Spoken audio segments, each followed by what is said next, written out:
Yahaya gaga ya aiko ni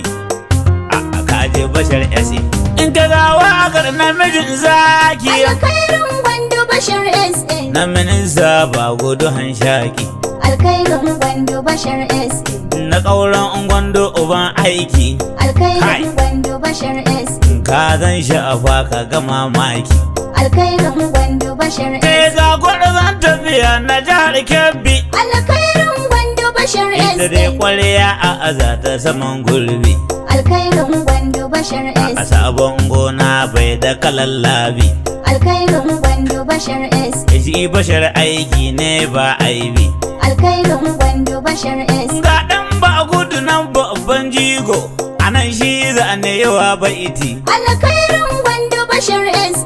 minista mai kasafi na ƙasa zuwa ne mun ga dukan saiti Alherin Gwandu Bashar ese a jihar Kebbi kowa ya shaida tunda ana manyan titi Alherin Gwandu Bashar ese waƙar ta Bashar tana daɗi minista in na yi ma baiti Alherin Gwandu Bashar ese dan ba gudu shi alkhairi ne a jihar Kebbi kowa ya shaida Alherin Gwandu Bashar ese minista mai kasafi na ƙasa a jihar Kebbi yau mu dai adda Alherin Gwandu Bashar ese malam da ganin dan iya zawa ka san baya kalar gwadda Alherin Gwandu Bashar ese kyawun kaya in an ɗauko domin sirri a saka leda Alherin Gwandu Bashar ese ga wa'agar da nama Bashar ese